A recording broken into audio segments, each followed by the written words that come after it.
preguntó cómo es posible que se pueda dar la preservación histórica en una ciudad moderna como es Nueva York, y cuál es el enfoque de la Comisión de Preservación de la ciudad de Nueva York. Lo que quiero decirles es que las siguientes observaciones se basan en años de residencia en esa ciudad y en seminarios y presentaciones que he hecho en la Universidad de Hunter College, también como en mi participación en la Comisión de Preservación Histórica. La comisión, como dijo Ángel Luis, es el ente responsable por designar como patrimonio histórico edificios interiores, parques y distritos históricos, así como también proteger y resguardar el patrimonio o propiedad histórica de la ciudad y de aprobar refacciones y diseños de nuevos edificios en los distritos históricos. Esa es la parte que también vamos a hablar de eso más tarde, y es una parte que me interesa muchísimo a mí y a los arquitectos en la comisión. Hoy hablaré específicamente del rol que tiene la Comisión en cuanto a la preservación y la protección de la primera metrópolis modernista del siglo XX, que es la ciudad de Nueva York. No quiero ofender a nadie, pero creo que sí, Nueva York tiene el título como la primera ciudad modernista. También me enteré que decir modernista tiene un estilo acá en España que no es al cual yo me estoy refiriendo. Me estoy refiriendo al estilo internacional, de la arquitectura internacional y la ciudad moderna. Entonces, esto para mí no fue una tarea fácil al principio, porque muchas de estas cuestiones son cosas que como que uno ha aceptado y ha integrado en la manera de que responde ante la preservación allá en Nueva York. Entonces, para poder presentar este análisis, pienso que lo primero que teníamos que hacer es tratar de definir el modernismo, y creo que se puede definir como una condición tanto social como una visión futurística. La descripción del modernismo y su significado como condición social se pueden atribuir a varios filósofos del siglo XIX y XX, tales como Walter Benjamin, para quien París y el modernismo estaba representado por la cultura del flaneur. Es un individuo que es un producto de la vida moderna, que transita por la ciudad y que al mismo tiempo es un observador, tal vez alienado, de la dislocación económica y social que trajo la industrialización. Es un individuo que ha sido desarraigado de su entorno y es crítico de la uniformidad, de la velocidad y del anonimato de esa vida, y de la falta de la moral que entiende que existe en la ciudad moderna. O también, como expresó George Simmel, otro teorista y sociólogo alemán, dijo: los problemas más profundos de la vida moderna derivan del reclamo del individuo por conservar la autonomía e individualidad de su existencia a pesar de las arrasadoras fuerzas sociales de la industrialización. Esa es una definición de la condición social de la época moderna. Pero por otra parte tenemos la ciudad moderna a la que se refieren ciertos arquitectos de la primera parte del siglo XX. Esa visión fue el resultado de las mismas fuerzas y el atropello de la industrialización. Sin embargo, las técnicas y materiales que trajo la industrialización sirvieron en esa instancia para reinventar la ciudad, creando espacios urbanos con el objeto de brindar mejores condiciones de vida en los barrios marginales.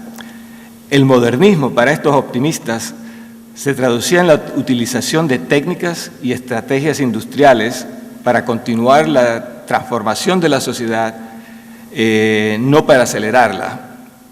Entonces podríamos decir que si la esencia de la ciudad moderna es el cambio físico y la transformación social, y si la ciudad de Nueva York es la personificación de esta idea, podría suceder que cualquier intento que limite su cambio o cualquier intento de preservarla destruya su carácter intrínseco y las cualidades que la definen.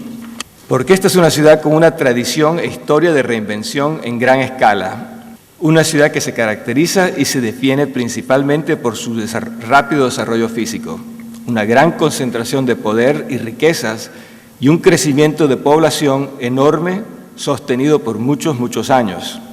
Es una ciudad que en otros tiempos aceptó el progreso y la transformación acelerada y representó lo mejor y lo peor de la sociedad capitalista, brindó increíbles oportunidades a los inmigrantes, aunque los explotó y los mantuvo en viviendas muy inferiores. Tal vez la paradoja de preservar la modernidad que representa el cambio y que es el alma de esta ciudad se pueda resolver si se expande la definición de la preservación como el mantenimiento de los valores históricos, no solo preservar lo tangible, pero preservar la esencia de la época moderna. Mi presentación consta de dos componentes. Primero intentaré explicar la esencia de la ciudad de Nueva York a través de una historia de su crecimiento, enfatizando ciertos eventos que para mí son claves, que indican el comienzo de la ciudad moderna y definen lo que es la preservación en Nueva York y el trabajo que hacemos en la comisión. Ayudará para eso describir el contexto del modernismo en la ciudad de Nueva York y su divergencia de los cánones establecidos por los arquitectos estos de principios de siglo. Segundo, hablaré de la comisión y los procedimientos que debemos seguir. Según algunos, en la ciudad de Nueva York piensan que la comisión representa el obstáculo más difícil de superar para quienes edifican en la ciudad, lo cual no es cierto, ya que la aprobación de un proyecto tal vez es tal vez el proceso más deliberativo e inclusivo que existe en la ciudad, pero lo que es cierto es que apoyamos buen diseño y la arquitectura que consideramos más progresista e inteligente, y somos protagonistas en el desarrollo de la ciudad. No estamos simplemente preservando lo antiguo, pero estamos fomentando un interés por la arquitectura moderna, porque nos interesa muchísimo que la arquitectura moderna tenga una expresión, encuentre una manera de relacionarse con lo antiguo. Mencionaré también brevemente la dirección que vemos en esa en cuanto a lo que estamos haciendo para fomentar esa arquitectura moderna. Aquí vemos unos dibujos de Santeliak y Lissitzky que muestran las expectaciones heroicas que estos arquitectos tenían con respecto a las cualidades transformativas del movimiento de la arquitectura moderna. Los mejores de ellos adoptaron los nuevos procesos industriales como respuesta al nuevo entorno social y como mediación entre la homogeneidad y las diferencias regionales. Y el objetivo de esos planes era aceptar la avalancha del modernismo y así prevenir el aceleramiento de la dislocación social. Pero estas imágenes de Le Corbusier también nos sirven para recordarnos de la visión que adoptaron los planificadores, por lo menos en la ciudad de Nueva York, los planificadores en los años 40 y 50, buscando transformar esta ciudad siguiendo estos principios modernistas, es decir, edificios torres rodeados de espacios abiertos y autopistas. Estos proyectos se construirían en la ciudad de Nueva York sin tener en cuenta, sin comprender verdaderamente la realidad y la destrucción social que se iban a dar en sus vecindarios. Bueno, pero felizmente la ciudad de Nueva York del siglo XX no es una ciudad totalmente nueva, no es una concepción espontánea o una ciudad sin historia. La ciudad consta de capas y fragmentos tal vez desconectados, como debería ser, pero Manhattan sí se reconstruyó varias veces en una escala sin precedentes durante gran parte del siglo XIX y XX.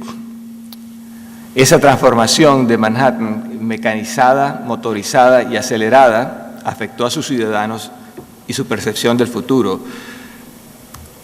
Me parece que este es un mapa mostrando la colonia holandesa que se establece en Nueva York en 1614. La ciudad moderna realmente nace en los 1800, al final del siglo XIX. Pero el carácter comercial y social de la ciudad tiene raíces en lo que hicieron los holandeses. El primer plan que se establece de esta ciudad muestra realmente las características de Ámsterdam, ¿no? Con canales que se establecieron, no tenían diques, pero hicieron canales para poder agrandar el puerto de la ciudad. Y también empezaron una larga historia de rellenar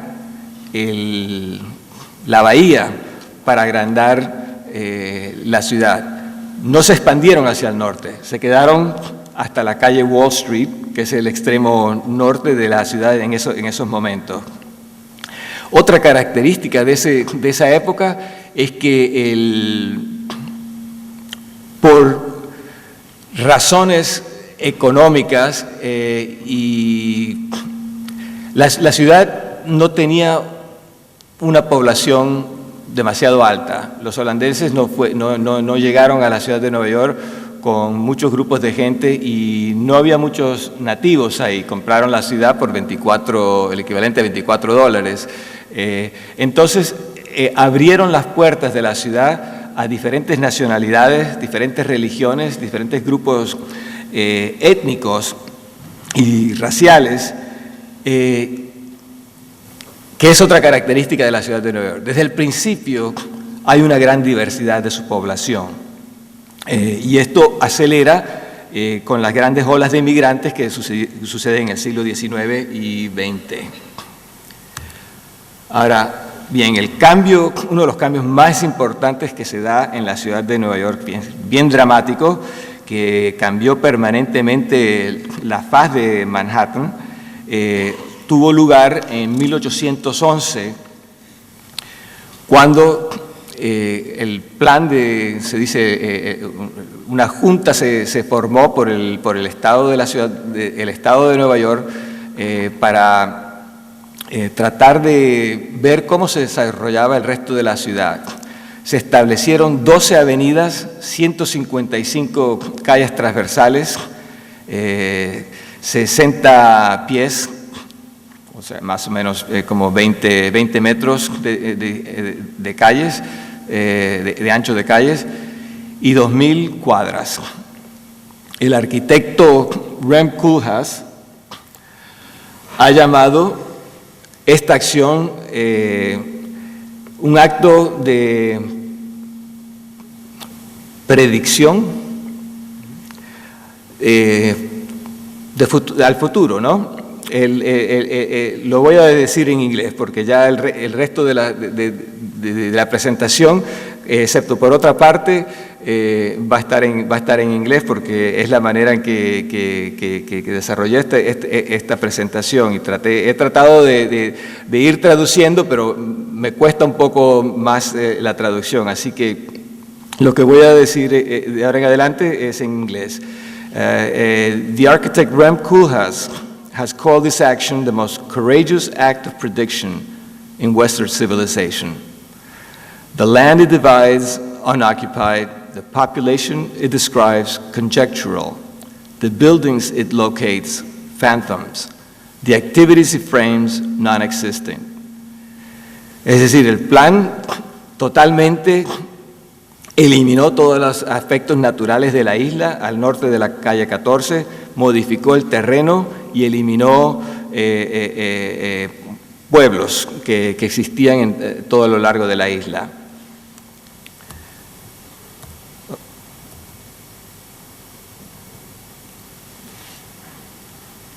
Este acto fue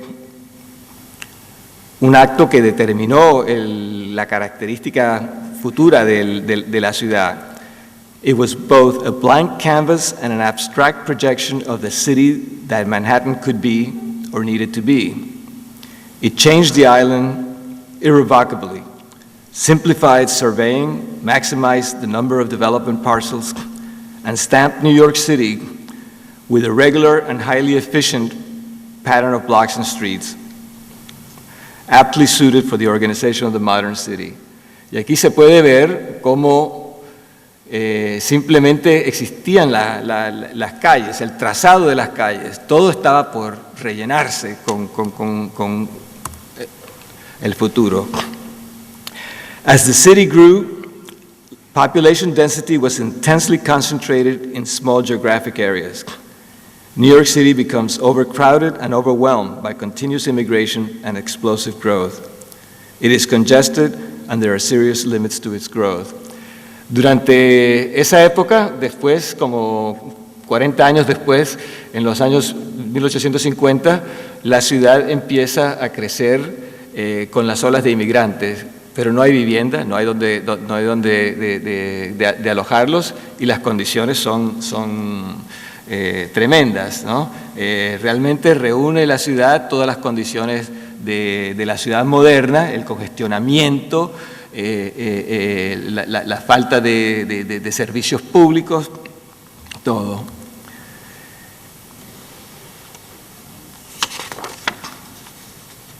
Entonces, ¿cómo puede crecer la ciudad? En 1898, la ciudad de Nueva York fue consolidada. Antes estábamos hablando de Manhattan solamente. En 1898, la ciudad de Nueva York se agranda inmediatamente, casi duplicando la población. De 2 millones pasa a 3.4 millones de habitantes. ¿Qué pasó? Incorporó a Brooklyn, incorporó a Staten Island, incorporó al Bronx, incorporó a Queens y a Manhattan, se hicieron una ciudad. Ahora sí está más todavía, los problemas de la congestión son más endémicos. ¿Cómo puede crecer la ciudad? Se pregunta mucho. Until 1892, just 6 years earlier, the tallest structure in New York City had been Trinity Church in Lower Manhattan. From that moment on, the rise of the vertical city begins in earnest, enabled by new technology and modern manufacturing processes, such as a steel skeleton construction, electricity, and the elevator. Yet the fear of even taller buildings and the shock of the new are still very palpable, as can be seen in these images of skyscrapers and the future of New York City. In popular imagination and culture, the outcome of this progress is still unknown, and there is a sense that the city is in danger of becoming one enormous edifice. Estas imágenes muestran el miedo que tenían no los arquitectos, pero mucha gente en la ciudad de Nueva York de que se iba a transformar simplemente en un gran edificio, que no iba a haber espacios abiertos, que y la imagen de la derecha, arriba en la parte de encima, muestra edificios de más de 100 pisos de altura. O sea que desde ese momento que se puede decir que podemos construir torres, empieza a haber un sentido de que algún día se van a construir estas cosas y si no hay control vamos a tener problemas. Pero sucede algo muy interesante. que la modernidad en Nueva York no tiene la pinta de la modernidad que los arquitectos de la vanguardia europea habían tenido. Esa era una invención modernista que estaba vestida de metal y vidrio. En cambio, esos mismos materiales, el metal, el vidrio y los mismos procesos que se utilizaban industrializados, estaban siendo utilizados en Nueva York para construir un futuro, su futuro, pero estaba vestido no en metal y vidrio, pero en una arquitectura tradicional, una arquitectura bien familiar, que tenía estilos neogóticos, renacentistas.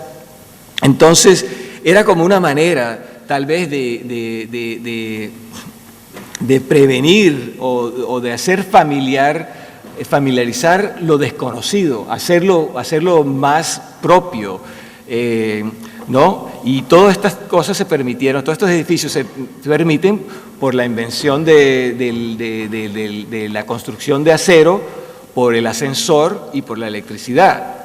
Pero como digo, no son torres de vidrio, son torres que tienen otras características. Y aquí vemos el Singer Building en 1908, que fue demolido en 1968. Vemos también el Flatiron Building y al Woolworth Building en 1902 y 1909.